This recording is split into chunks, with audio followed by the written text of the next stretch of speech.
everybody, welcome back to Raw 101, our specialist in raw dog food. Let me introduce you to Emmah.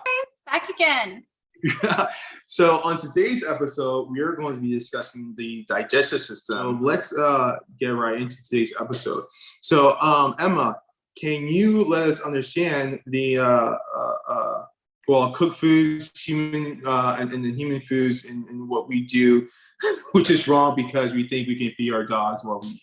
So can we get right into it and let us understand why that is, for the most part, wrong? Well, for the starters, we do tend to feed our dogs as if they're humans. So that is, we cook our food, they cook out the foods for them.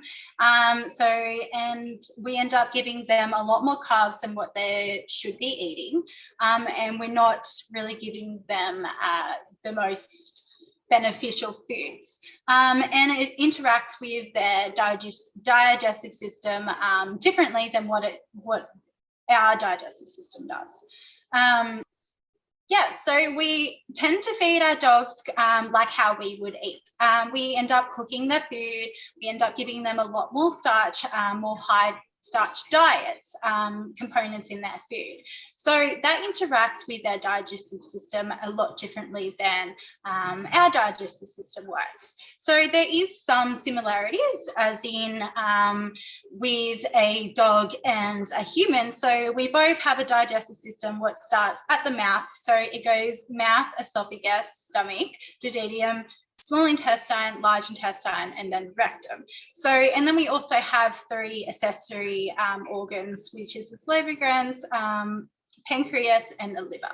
So that we do have in common, but they do work very differently.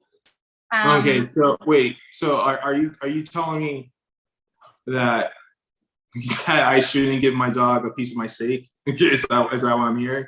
So like that I have, should I not? If it's raw, definitely give it to him. Steak would be great for him. Okay. But yeah, if there's a little treat and you give him a little bit of a steak here and there, like that's fine. That's perfectly okay. It's a treat. It's okay. It's allowed. But when it's day in and day out, if you're there feeding him a lot of table scraps and a lot of cooked meat, they're not getting the most nutrients that they possibly can. But if it's wrong, go ahead, it's fine. Well, I prefer my steak towards the medium rare, but not rare. So let me ask you. So let's I guess do a little bit. Let's go back to the ancestors of I guess the wolf. I guess would be to do with the dogs, their digestive system from back then. Then I guess the evolution and the relation of that. So can you dive into that, please? Yeah, so the digestive system compared to our domesticated dogs and the wild dogs back then and the wolves, so they are exactly the same. Nothing has really changed at all. So there's been millions of years of evolution, but they haven't changed. If you put, say, a German Shepherd, because it's a bigger dog, with their digestive system, like against a wolf digestive system, you cannot tell any difference whatsoever. And the digestive system still works exactly the same. Oh, wow. So really the only difference in regards to, and correct me if I'm wrong, I am about to go slightly off of raw food, but this is in regards to breeding. So versus what humans have done in regards to breeding the dogs to do, I guess, various tasks. But even with all of that being done, their internal are still really relevantly the same to their ancestors of wolf. Is that correct? Yeah. So their internal makeup is still the same. So. Oh, okay. Wow. Oh wow. Okay. So in the last episode, we discussed bones are still in my head. I know this has nothing to do with it, but it's still in my head. But the point I'm getting to is in regards to the teeth. So can you help us understand a little bit more in regards to the teeth, since we're talking about how dogs from their ancestors, the wolf, the digestive system is still the same and I'm sorry, not just system, their organs and the structure of the organs is still the same, and how the teeth plays a role. So with their teeth as well, that hasn't changed. So their teeth are designed to rip and shred, like if they've got prey, or like if you give them a bone or a steak or whatever it is, their teeth are designed to eat all these and to rip and shred, and it gives them a whole body workout. Oh, a whole body workout. So yeah. So dogs, in regards to bones, so they're meant to. When I'm thinking of a wolf, when we're talking about their ancestors, I'm thinking of a wolf like a hunt, and then basically just ripping through their prey, and basically, you know, they have ribs that are crunching through that stuff. So with our dogs today, in regards to crushing bones, is that still something relative to for them to do? Yeah, it definitely is. So they are able to eat and crunch, and they're able to do that. It doesn't matter what size dog, there's a suitable bone out there for them. And they're designed to eat them. Their stomach, they are able to deal with the bacteria. They're able to deal with digesting, and it digests. So with the humans, we can't do that. So a dog's acidic level is 100 times more than what humans are. Oh, wow. Let's go over and discuss the bacteria. So if we can take a jump into bacteria, can you expand on that? Because it has me really intrigued, because the wolves in today's dogs, and also this discussion is in regards to the difference between humans and how we behave to do dogs. So can we just go over bacteria? One of the main concerns that I know that pet owners have is the bacteria. So especially bacteria like salmonella. But the thing is, dogs have the enzymes equipped to deal with that bacteria, and their digestive system relies on that bacteria coming in. So it's healthy and beneficial bacteria, not the salmonella, but with raw foods will contain all different sort of bacteria, and that's what their bodies rely on. And then if they do have something like salmonella come into their body is equipped to deal with that and handle that. So, but to avoid that, so we don't want to be giving our dogs any off meat or any off food. So we always want to make sure that it's human grade, and if you wouldn't eat it and cook it yourself, don't give it to your dog. So yeah, if you're not going to eat it, it's not wise to your dog. So that's how you can also avoid having any bad bacteria. So yeah, and dogs also, they have a really good senses. So they have around 10,000 sense receptors. So they can also smell if something's off, if they can't, should be eating it. And what they also do is they also have 1,700 taste buds. So they have around that as well. And that is at those taste buds, they can taste salty, sweet, savory, what else did I say? There's 5 of them. Hold on. Bitter, sour, salty, sweet, and savory. I think that's it. I lost count how it is. So yeah, they can taste those. So the ability to taste sour and bitter is their ability to be able to see if that food is rancid or if that food is okay. From a wolf to being a domesticated animal, my question is, even as a domesticated animal, they still have that sense to know, like, hey, I can still eat this, even though they're domesticated comparisons to a wolf, that they know that they can eat this and they're fine, and they can still to this day tell, like, I shouldn't eat this, so I'm not going to eat that. Yeah, so it naturally is within them. So, some dogs can be impaired with their senses sometimes. So that can,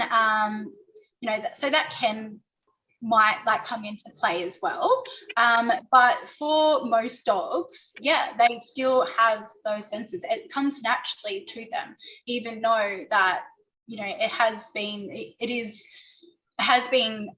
you know, around 100 to 150 years before all the dogs were, you know, really domesticated and were feeding commercial diets, but they still do have those senses. It hasn't changed. How is it that the dog's stomach acid or breakdown, like what is it that's so unique about a dog that allows them to eat raw foods, or in comparison to how our acid stomach breakdown is? Obviously, being focusing on the dog, please. Yeah, so their stomach has 100 times more acidic levels than what humans do. So that is what makes them able to digest bones and these raw foods. So their stomach and their digestive system that's what it's made for, and whereas humans aren't. So with the acidic, I did say this in another video, so their pH of their stomach is a lot similar to vinegar. So if you put a bone in some vinegar, and you'll be able to see that it goes really bendy, and you'll be able to see that, and it's quite similar to what a dog's is, and that's how it doesn't get stuck in the digestive system and they're able to pass it out. Let's go back to or let's go to nutrients and like absorbance and how that works in a dog system versus like ourselves. If you can touch on that, please. Yeah, so us humans, we have a longer digestive system. So, and the dog has a shorter. So with us, we have a longer time to absorb nutrients, and dogs don't. So wait, I'm sorry. When you say we have a longer digestive system, what do you mean by that exactly? When you say a longer digestive system? So just within, like, so our short and long intestines, so they're just longer. So the tract, the digestive tract, our organs and stuff within the body. So our digestive system, digestive tract, it's longer than the dog. So it's able to, with a human, we're able to have the food gets stored in our body for a longer time than what dogs do. So we are able to absorb nutrients a lot better when, say, if we have like grains and cooked food. So our body is able to digest them better because they're sitting in our stomach and in our digestive system longer. So that's why dogs need to have raw foods. So raw foods are digested a lot quicker and a lot easier. So it's a lot easier on the digestive system and a lot stressful. So, and that's how they get their nutrients, and that's why it needs to be raw, because it's sitting in the stomach and it's only got a short amount of time to have these nutrients. And when you cook foods, the longer you cook foods, the less nutrients it has. So it ends up like evaporating, like it ends up killing all the healthy enzymes and antioxidants and vitamins and minerals. They end up leaving the actual food. So whereas raw food, they're still intact, they're still there, and your dog is able to get them straight out of that raw food. Here, from everything that's being told, that the digestive system is a very important to pay attention to, and how the difference between kibble and raw food really impacts. We had a surprise for you guys. So lo and behold, we have been talking about the digestive system, and obviously that plays a key factor in the health of a dog. So we have been fortunate enough that Emmah has created a bone broth that we can make at home to help our dog's digestive system and immune system. And so I'm very excited to do this. So I just have some questions, Emmah, that I want to ask, so I make sure I know when to use this. So can you help me understand at what time would we use the broth recipe to benefit our dogs? actually feed to them. So you can feed it, a couple times a week just to help maintain their healthy gut and their digestive system and just their general cells in their body. So you can do that, but it is also really beneficial if your dog is sick, if they have if they got diarrhea or any stomach upsets, it can really help that. And then it also can help with joint issues and gut, immune system. There's quite a few different benefits that you can really get from bone broth. Stress factor of a dog. So I know, like, when we leave our dog with somebody else, that creates stress. At least in my education, my understanding from a human level, we know that's very negative when we're very overstressed. Is that also something that can be beneficial to give to a dog too in relation to stress and the behavior associated with that? Like, for some I know where like our dog, if we go and live with a babysitter, they may not eat for 2 days or 3 days. It's not very uncommon because of the separation anxiety. Excuse me, and we know that creates stress for them. Is that something that's beneficial too to help our dogs?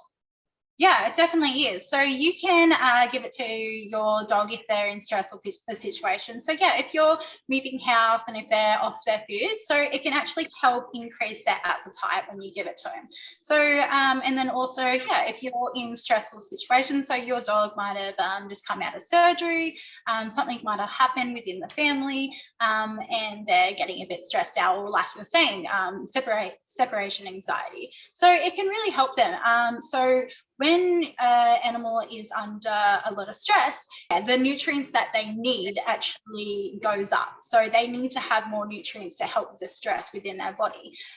So with a bone broth, there has a lot of nutrients come out of the bone. So what you're essentially doing is putting it in a slow cooker, and then it's just gently pulls out all the minerals in there. And with bones, bones have all the essential nutrients, minerals that a dog requires. All right, awesome.